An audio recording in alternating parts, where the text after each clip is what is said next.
Hey guys, if you have been following my social media on One Mom's Battle for Facebook or Instagram, you will notice that we've been walking together through a series called Post-Separation Abuse and trying to understand what exactly is post-separation abuse.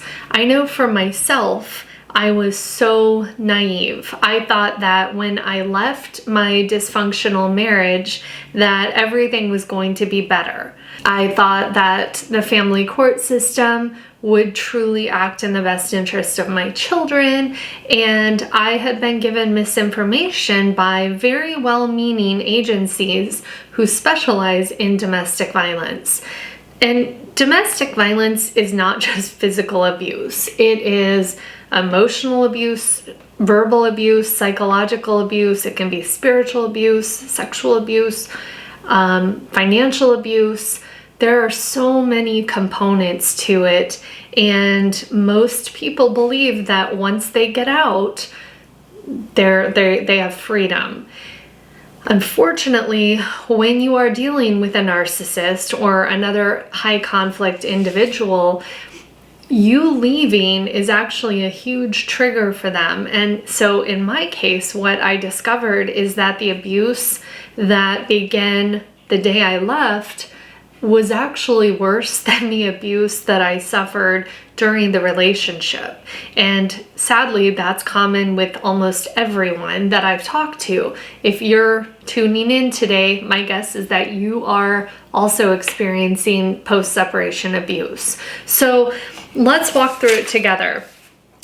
Neglectful and abusive parenting, exposing the children to unsafe environments, unsafe people, letting them watch movies or play video games that are very age inappropriate for them. It's one of the ways that they hurt you, because when you leave, for an abuser, this is about control, it's about winning, and it's about hurting you. And their new weapon becomes the children, because they know that's the number one way to affect you the most. Discarding the children. I can't tell you how many times I've seen a disordered individual receive custody or even 50-50 custody, and the second they have that, what they believe to be a perceived win, they then go on to discard the kids. They truly don't, they never wanted the kids in the first place, so they will start pawning them off on family members, friends, daycare situations, childcare providers. That's actually really a very common form of post-separation abuse.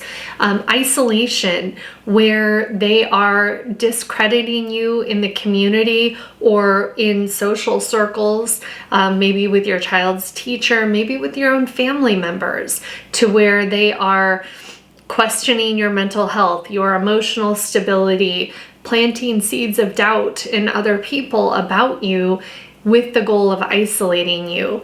And it's incredibly common and incredibly painful. Harassment and stalking. It's usually not the typical type that we think of when we hear those words. It's, 24 emails in a 2-hour period of time. It's knowing where you are physically, maybe at a park or at a restaurant, when they shouldn't know where you are. And most of this is very covert stalking that flies under the radar. I used to say, my ex-husband isn't going to come right out and threaten my life. He's too smart for that. But what he will do is plant seeds in my head to make me fear for my life or my safety, to where then I come across as unstable. Legal abuse is another very common one.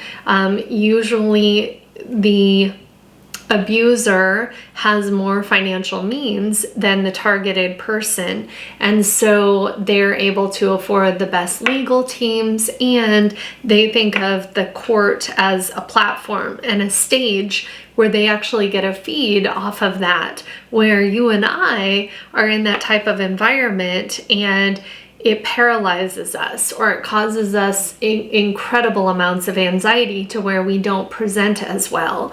Legal abuse is an uneven playing field. It's outnumbering you, it's outspending you, and it's dragging you to court multiple times for frivolous things or painting a negative picture of you in the court system.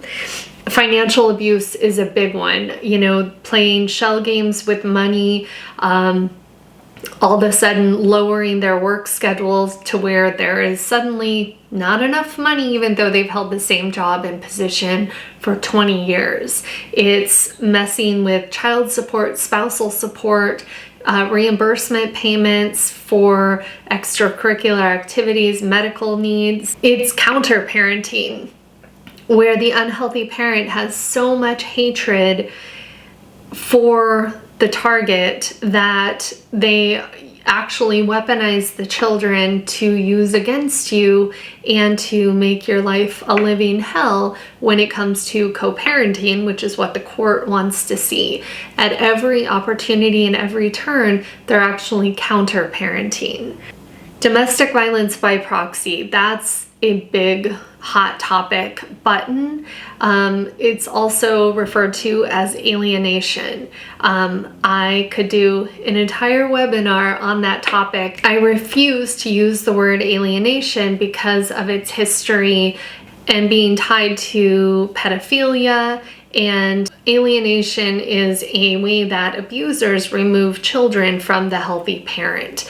What we refer to as domestic violence by proxy is an abuser turning the children against the healthy parent as a way to hurt them, as a way to control them, and as a way to win. It's sadly very, very common and can be even more difficult when you get children into the teen years who are easily manipulated by the new car or the latest electronics or video games or television. Or just, with younger kids, it's planting seeds of, gosh, over at mom's house, it's no fun. You have too many rules. Over here, we're Disneyland over here. All of those things are post-separation abuse. And my goal over the next year is to really work hard to educate domestic violence centers, judges, and other family court professionals on the reality of post-separation abuse.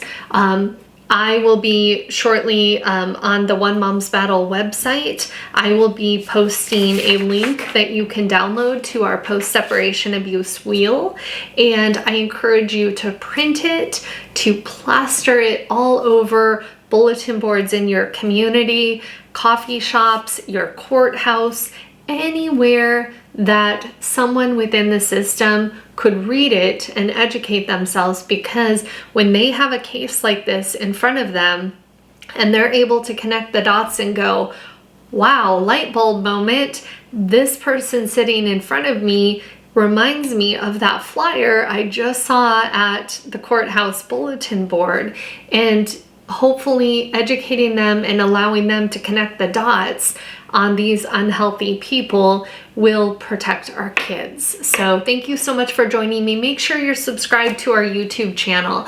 That way you'll get notifications of every time we post a video. Thanks so much.